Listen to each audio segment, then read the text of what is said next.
Nicotine toxin is considered the worst toxin in the whole world.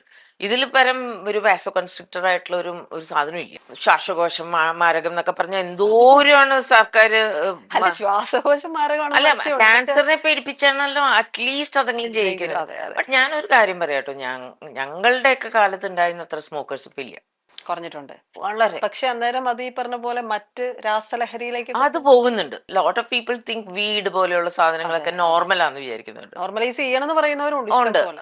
ഇതേ ആൽക്കഹോളിന്റെ കാര്യത്തിൽ അത്രയും വലിയ ആങ്സൈറ്റി ഇല്ല. ആൽക്കഹോൾ ഒരു പെർഫോമൻസ് ഡിസ്റ്റർബ് ചെയ്യുന്നേ ഉള്ളൂ. സെക്സ് ഒക്കെ ചെയ്യണമെന്നൊക്കെ ആഗ്രഹം വരുന്നേ ഉള്ളൂ, പക്ഷെ പെർഫോമൻസ് പോക്കും. അപ്പൊ അങ്ങനെയായിട്ടുള്ള ആൽക്കഹോളിക്കിന്റെ thought is different. Personality disorder ആണ് അവർക്ക് ആൽക്കഹോളത്തിൽ. എഗ് ഫ്രീസിങ്ങിന്റെ ഒരു കൺസെപ്റ്റ് എനിക്ക് തോന്നുന്നു 3-4 വർഷം മുമ്പ് നമ്മൾ ഇരുന്നപ്പോൾ മാമാണ് എന്നോട് ആദ്യം ആ ഒരു കൺസെപ്റ്റിനെ പറ്റി പറയുന്നത് പോലും. ഇതൊരു വലിയ പ്രോസസ്സാണ് ഈ എഗ് റിസർവിങ് അല്ലെങ്കിൽ എഗ് ബാങ്ക്. ആണ് ഒരു 10-15 ദിവസത്തെ ഒരു പ്രൊസീജിയർ തന്നെയാണ്.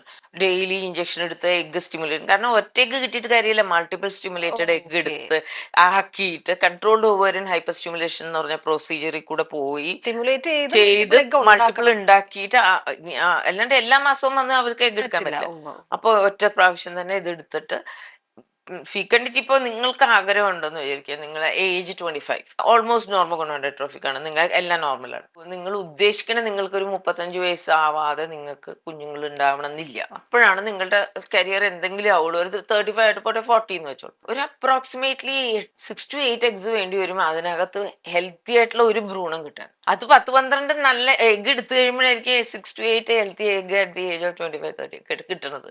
അതായത് 25 വയസ്സിൽ നമ്മൾ ഒരു എഗ് എടുത്ത് സൂക്ഷിച്ചാൽ നമ്മുടെ ഫിസിക്കൽ ഏജ് 40 ആയാലും എഗിന്റെ ഏജ് 25 തന്നെയായിരിക്കും. ആ ക്വാളിറ്റിയിൽ കിട്ടും.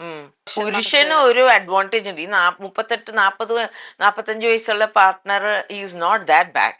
He can still father very good children. പക്ഷെ സ്ത്രീകളുടെ കാര്യത്തിൽ ഇങ്ങനെ ഒരു ബുദ്ധിമുട്ടുള്ളതുകൊണ്ട് അങ്ങനെ ചെയ്തു വെക്കുന്നതാണ്. പ്രൊഫഷണലി നല്ല ആൾക്കാർക്ക് ഒരു 2-2.5 ലക്ഷം രൂപയോളം ചെലവ് വരും ഈ ഹോൾ പ്രോസസ് എഗ് എടുത്ത് ഫ്രീസ് ചെയ്ത് വെക്കണേ മാത്രം.